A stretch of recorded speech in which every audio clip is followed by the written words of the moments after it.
Hello everyone and welcome back to my channel. It's Fatmata here from Traditionally Inspired Meaningful Art, and I'm so excited to just give you an update on what I've been doing over the past 2 weeks since we last spoke.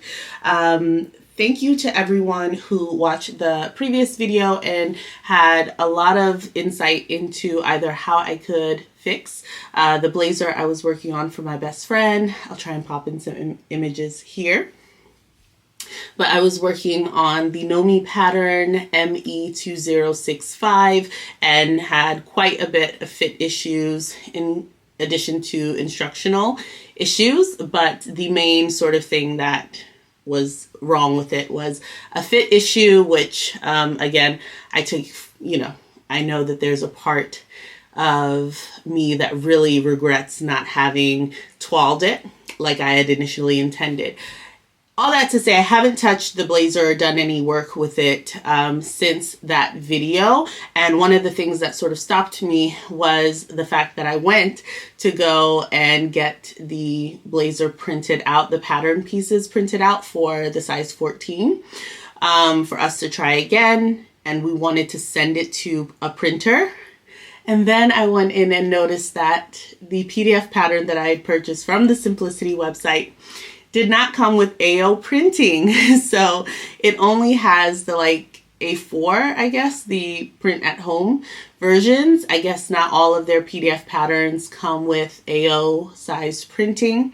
So my plea to you before we even jump into this week's video, if you know of a printing service that will accept A4 or computer sized, letter sized printing documents and somehow piece that together for you and still print out like a large scale printout for you so that we can skip that whole sticking together step, please send that information my way. Please put it in the comment section down below. Like, that is my biggest plea. I tried to go back and watch various videos here on YouTube of other, sewists who were recommending different print shops. I vaguely remember that there might be a store that does that, and I don't know where that is. PDF Plotting does not do it. Three Little Birds doesn't do it. And then I went down a rabbit hole of trying to find a number of different printing services, all of which, unfortunately, I came up empty. So if you know of a place, let me know. But thank you all for your comments. As I think I've already mentioned, I know I'm going to be behind on comments, but please keep leaving them down below. And I am hopeful to get to them. So as far as what I'm wearing, the sort of little the cross front dress that I'm wearing is me made. So it sort of goes, to about below the knee length. And it is just a wrap over sort of situation. I had about a yard and some change of this fabric. I picked it up in the dead stock section at G Street. It's a really lovely and soft, stretchy sort of material that I was just really excited about. I remember when I saw it. It's self-drafted. I try to make the most use of all of the fabric. I remember doing that at the time, and I made this back in 2020 when I was doing a lot more self-drafting. It is bump friendly as well. We're in the home stretch, guys. So I'm about 37 weeks now, a little over 37 weeks. So we are full term. I feel good. But yeah. That leads me right into sort of what I have been sewing.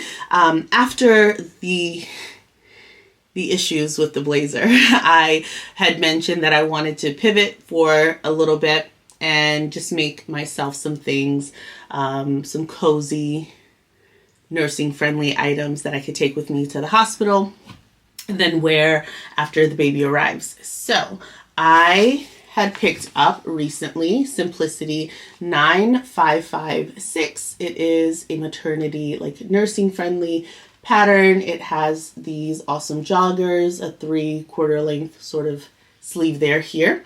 And the awesome feature is this panel down the front, which makes it nursing friendly. It's a raglan sleeve. It's meant for knits. I felt like that was right up my alley. I had a fabric in my stash that I had picked up again from the dead stock section at G Street a while ago, and it had a message in there that I really needed.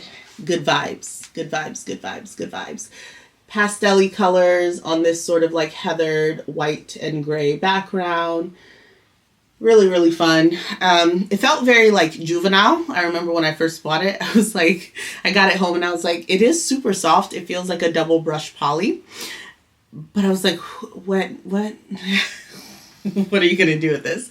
I think I had maybe close to 3 yards of this. I forgot to measure it before I started digging in, but I knew that I wanted a matching set.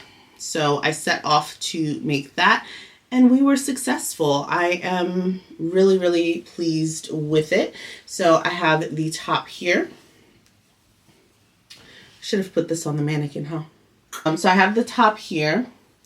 All the good vibes. It definitely required almost like 50-50 amounts of time on the sewing machine as it required the serger, or if you were to be using your sewing machine going back and forth between a zigzag and a straight stitch.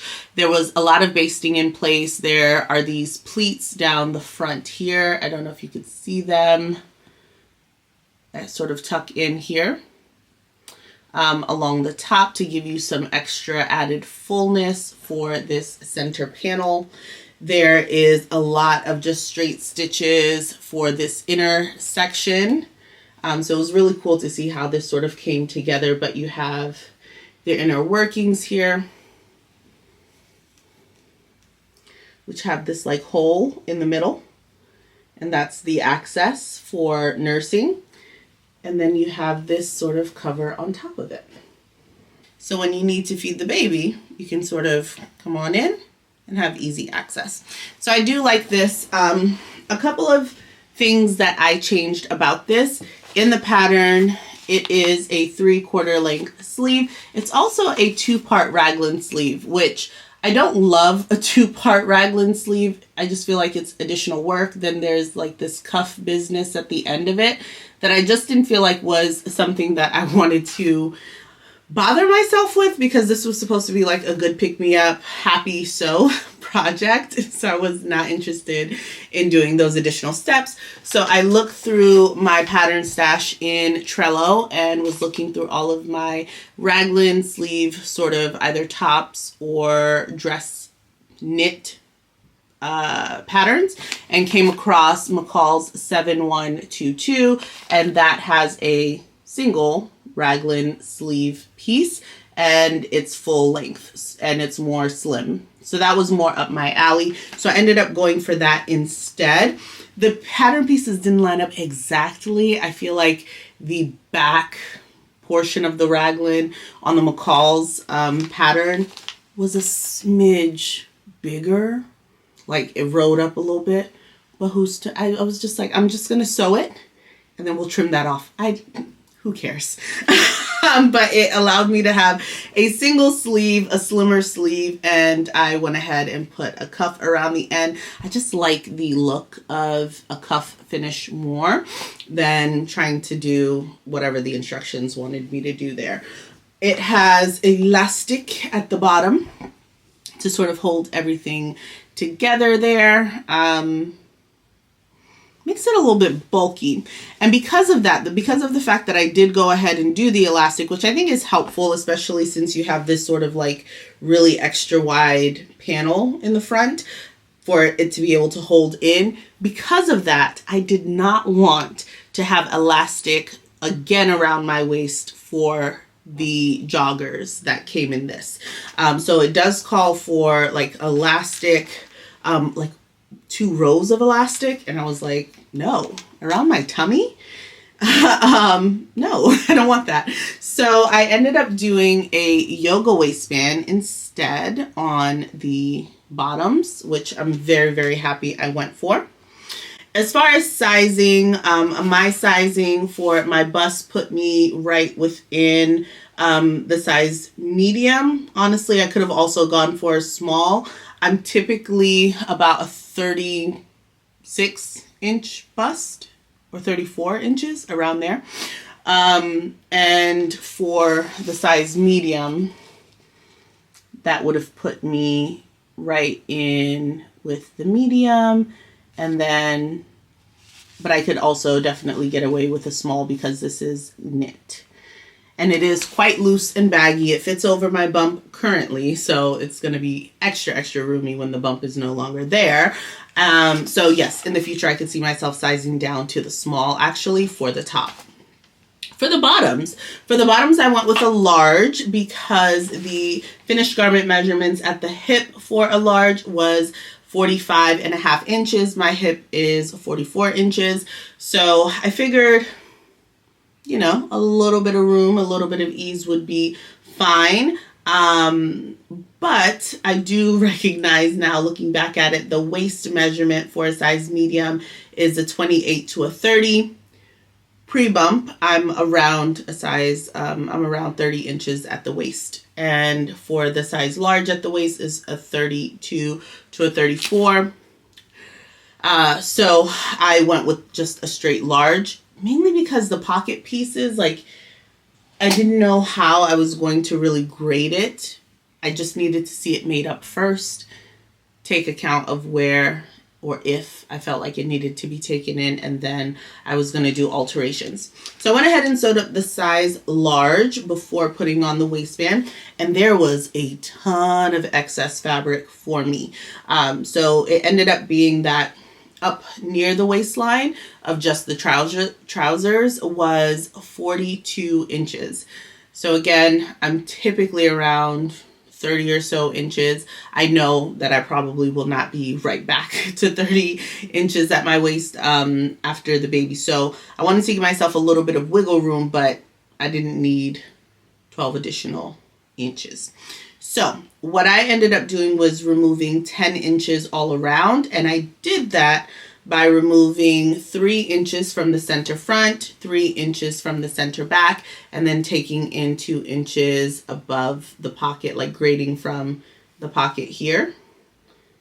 From this point, grading in 1 inch on both sides, so 2 inches. And that worked a treat. So then I cut out from the remaining fabric I had some additional fabric, and the dimensions I used were 27 inches by 6 inches so that I could have a 3-inch sort of waistband when I folded it over. And that worked out really well. I ended up with 27 inches because I think I did the math of either 80% of 32 inches, I think, thereabouts, is what I did to get 27 inches roughly. So that worked out really well. It fits me right now, and I'm sure I can sort of continue wearing that as time goes on. I also removed 2 inches from the bottom, like, leg band. I feel like cuffs and leg bands in big 4 patterns are always huge. I almost always just measure either my ankle or my wrist with the fabric around it and sort of, you know, gauge it that way and just cut out a piece that I want, because it's always gonna be too big, in my opinion. So I ended up removing 2 inches there. I did take some footage, and I know it might not be something that everyone is interested in. So I'll go ahead and include some of that footage of me actually making this sort of matching pajama loungewear set, maternity set for myself. I had some things that I did differently and also added some knit interfacing to make the process of sewing it and also reinforcing certain seams just a bit better. So I did want to document and highlight that for you. I mean, if you're working on this pattern, it's going to be really, I hope it's helpful if you are planning to work on this particular pattern, S9556. But even if you're not working on this pattern, I think just being able to sort of think through where knit interfacing would be beneficial if you're making a knit garment might be helpful, in addition to where I placed it on the joggers in the pockets through that construction as well. So I'll put that at the end if you want to stick around and watch that to learn more about the alterations and things that I did. Secondly, I wanted another set as well. So I ended up using this gorgeous, like, dusty eggplant color that I colored knit fabric that I had in my stash. It is sort of like brushed on the inside. It's like a brushed fleece, but it's super stretchy. And I also picked this up at the dead stock section at G Street Fabrics. This I picked up more recently. It was in fall. I remember this was the trip where I just humbly went to go and get my car serviced and found myself at G Street. It happens sometimes. But yes, I remember bringing this fabric home, and I mentioned in that video that this color does me no favors. But I knew that it was destined for like loungewear, so I didn't care as much.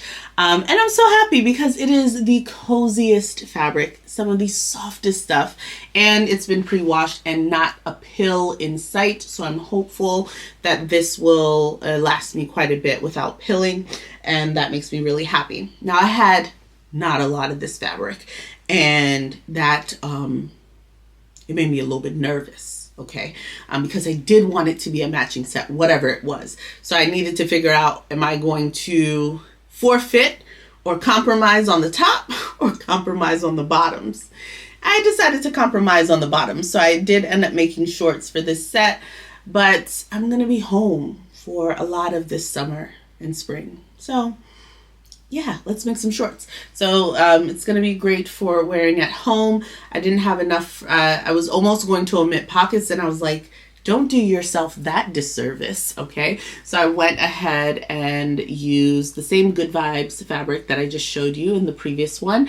And for the piece that attaches to the back leg pieces that you can usually sort of see when you're wearing pants, I made sure to take a slither of the self fabric to just add like a little panel there, so at least even if it peekaboos a little bit, you don't see the inner pocket piece as a different fabric all that obviously.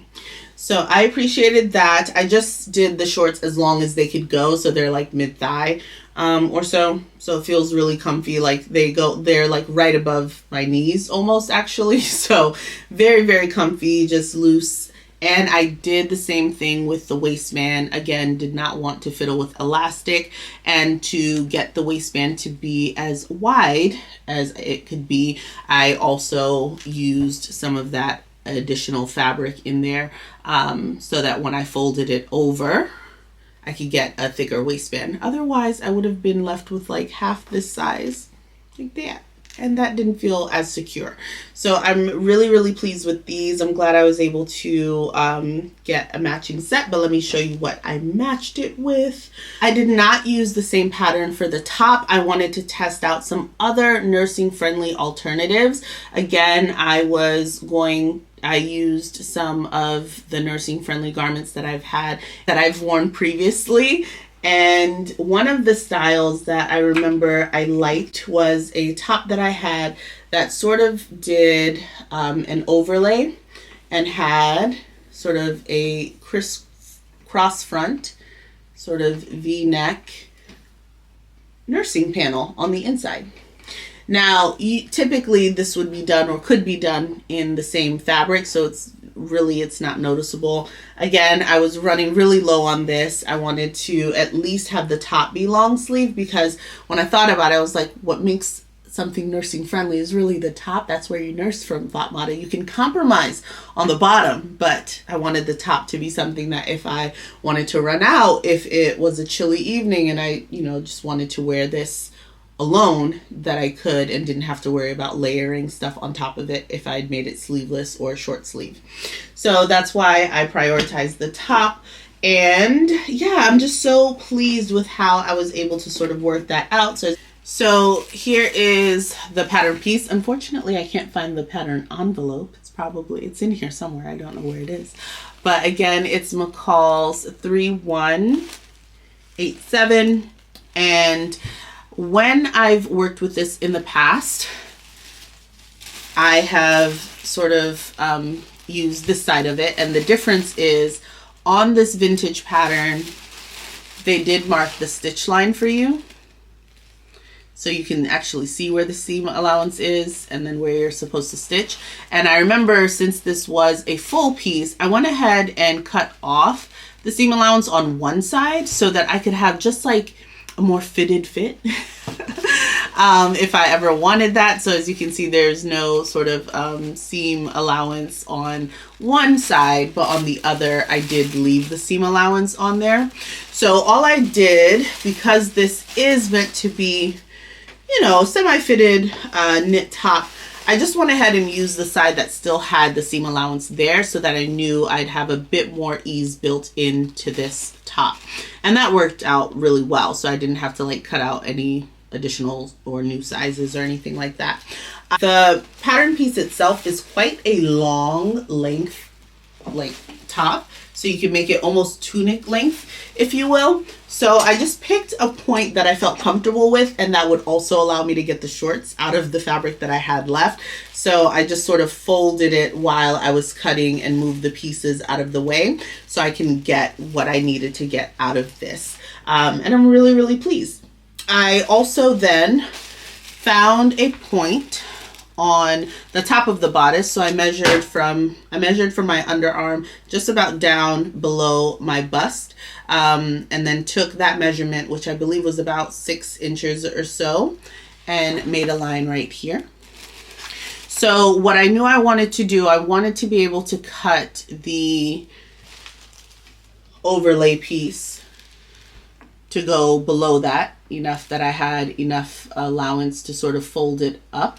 So I used this lengthen and shorten sort of line that was already here for the top overlay piece. And then for the bottom, I went ahead and made sure that that overlapped enough, right? So I cut at the line so that that overlap was enough that you wouldn't necessarily see through to the fabric that's under it. I hope that makes sense. So I wanted there to be at the edge at least a 1.5 inch overlap here between those two fabrics.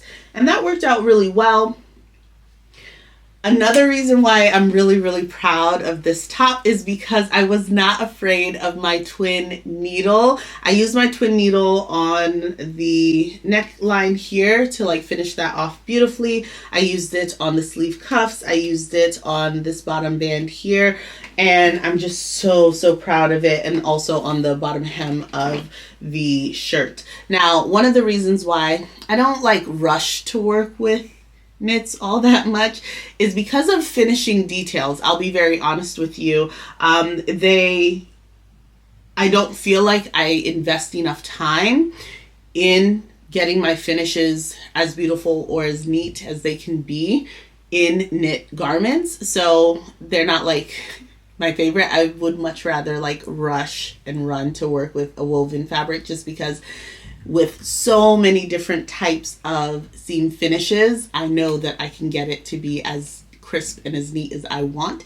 And I think I often associate knits with like a quick or a fast make. So the idea of taking that extra time to like change back to my twin needle, and if the order of operation hasn't been worked out in a way that you're just using a straight needle or just using a twin needle at, you know, any given time, I find that I'm often switching back and forth a lot, which I did with this project. Like I was using, you know, my machine and would have to swap out the needle so often. So that meant I was rethreading a whole bunch. That wasn't joyous. I didn't love that. So that is something that, you know, I experienced and just had to sort of work my way through. But I'm really, really proud of the finishes on here. So I wanted to show you. There it is. I initially had the neckline a little bit higher and I did not like that. I'll show you what that looks like. But I'm so glad that I changed that. So this is also another one where I used knit interfacing in some strategic places. So I put knit interfacing along the bottom edge here as well as on the bottom hem. It just made it so much easier to sort of press in place. And then because I was using the twin needles, it made it super easy as well to just know that it was exactly where I needed it to be, and then passed over it with the twin needle. I think I might have also put it here at the edge of the sleeve. Possibly. So anyways, really excited about that. It just looks really good, and I'm proud again of the finishes. So I got to wear my watercolor M8064 that Deneen had made for me, so that was really fun. So I'll pop in a picture here, but it fits great. Yeah, and it'll be a nice one. Unfortunately, I feel like all 5 of the M8064s that I have, the 4 that I made, the one that she made for me, will probably have to go away very soon because they're not nursing friendly. They're all high necked and no access. So I definitely have intentions of possibly doing something like this and making it nursing friendly. So I do think that I would do that to that pattern because I really love the silhouette of that dress, and I don't want to not be able to wear it throughout the next couple of months or for the next year, if you will. So I'm going to find some additional knits in my stash, which is going to be a great way to use up and to make good use of some of the knits that I have in my stash that have just been waiting patiently. And if I continue on this sort of not being afraid of my twin needle, I might have some really good finishes that make me more excited to sort of work with those fabrics that I have been coveting for a while. That'll be really nice. I think I am ready to revisit some of the sort of bridal sewing that we've been doing. So please, if you know of a print shop that will take A4, right, letter size files and sort of piece them together in some way, digitally or however, and print it out for you on the large rolls, like an A0 size roll of paper, please put that place down below. I live in Maryland, but I live in the US, so if that's helpful in case some of you are abroad. But if you know of any places that would do that, I would be really, really grateful, because I'm not, I would like to give the blazer another go. And I think but I don't think we're willing, either of us, to really piece together the pieces if we could avoid it. So that would be a huge boost. I did not work on the shorts, the style shorts, the sort of like bias cut shorts that are going to go with that. Had very little sewing time. We've been sort of like in baby prep mode, which has been really nice. And, yeah, so my focus was in other places, wrapping up work, and, you know, all of those things. But I'm excited to get back to the bridal sewing if I can. So leave that information down below and let me know what you think of my loungewear and my nursing friendly hacks here. I'd love to hear from you.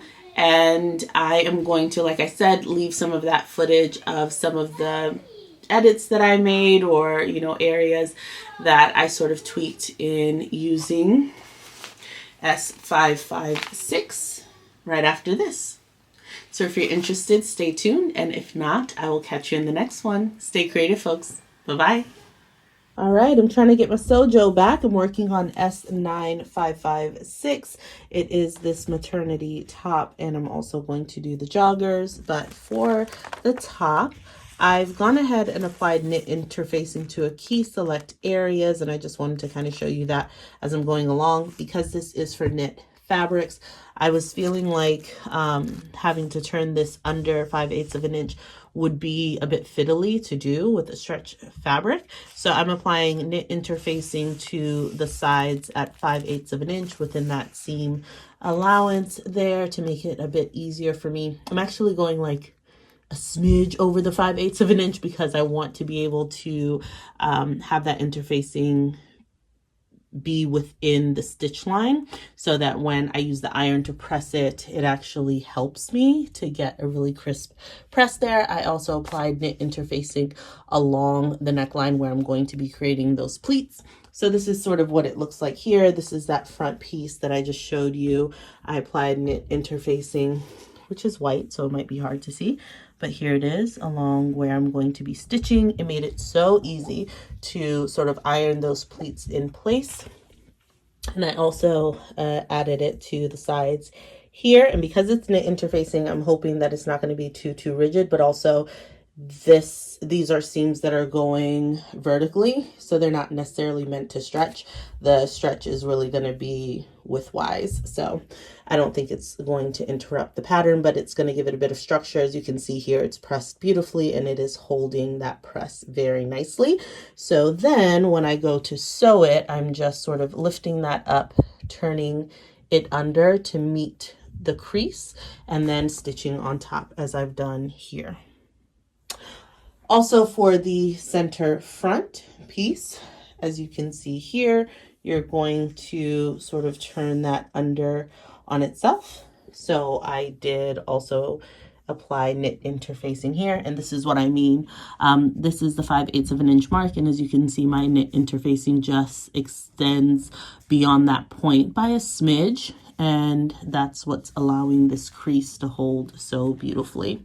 And then when I'm ready, I'm just going to sort of move the fabric to meet up with that crease, turn it over, and that's going to give me a really, really beautiful sort of area to stitch right on top. So it's not recommended in the pattern, but if you are ever working with a knit that's going to require some fiddly bits, then I highly recommend using a knit interfacing to help you out with that. I'm enjoying working on this slowly. Another quick change. So the pattern has a 2-part raglan sleeve. It is also a little bit cropped, like 3/4 length, and has, you like fold it over and stitch it. I'm not interested in a 2-part sleeve, so I went to another pattern. This is McCall's 7122. It's a dress pattern as well, as it has a single piece leggings pattern, and I felt like similar shape. This is going to be a slimmer sleeve. I would prefer this, I think. So I'm borrowing that sleeve because it's a 1-piece raglan sleeve. I did sort of try and measure out the arm size of the, garment that I'm going to attach it to, and it's off by a smidge. Like, this part is just a little bit higher, the back part of the raglan here, but it's a knit fabric. Like, I'm gonna make it work. I'm not too disturbed by that. Now this would have you hem it at the bottom, which I tried to do here, and I just used a zigzag stitch. The stretch quality is not terrible, but not amazing either, and I just didn't like the finish of it. So for this sleeve here, I went ahead and cut that off. So I lost maybe 5/8 of an inch or so. That's fine. And I made myself a little cuff. I went ahead and measured like around my wrist to make it fit. I have made it into a tube. Gonna flip that over, as you see I've done here, and then I just attached it. I much rather do a cuff where I can do a serged finish than to have the visible stitching. So that's how I did the sleeves on that. So I'm preparing to thread the elastic through. There is an elastic casing right here at the bottom of the shirt, and I believe the pattern for A and B, we use A and B, which are the tops. I think it's calling for a 1/2 inch wide elastic, which is interesting. I think that would be really thin. I have 1 inch elastic here, and that's what I'm choosing to use for mine. And they would have you sort of press up 1 3/8 of an inch on the lower edge, which for the most part I've gone ahead and done here. Actually, what I did was I serged the end, the very bottom hem of the shirt all the way along, folded that under, because one of the steps that they'll have you do is to press under 1/4 of an inch. And if I hadn't serged it to give that extra bit of stability for me to actually fold it over, I think it would be a little bit harder to do. So you could also zigzag stitch, or maybe you're using a more stable knit, I don't know.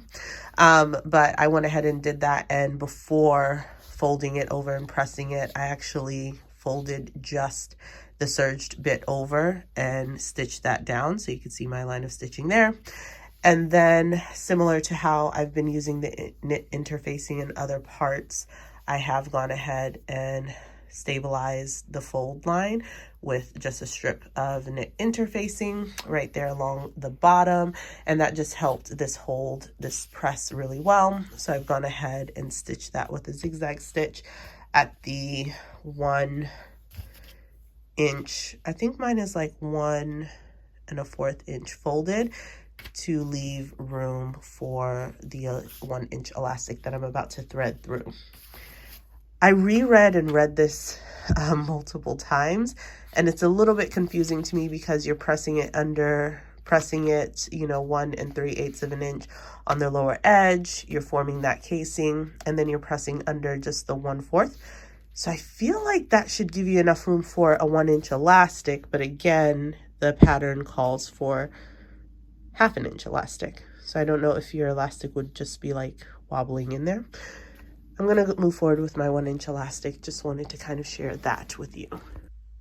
Moving on to working on the pants at this time, it does have pockets, which I am really excited about, and they're sort of built in. So I was reading the instructions and noticed that you anchor it to the side. You also then will have to fold it over, and it would anchor to the top where you're going to attach the waistband, as well as to the side there. So this is what the pockets will sort of look like. And that, if I actually use the pockets for anything that's going to have weight, I wanted to make sure that I interfaced. Again, I'm using knit interfacing, but because I'm using white, you might not be able to see it, so I'll zoom in. I put interfacing along the top of the front pant piece. So that is the top along here where the pocket will be anchored.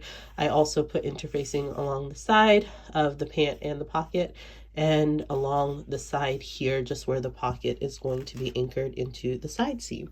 So that's what you see here. And I just think it's going to give it a bit more stability.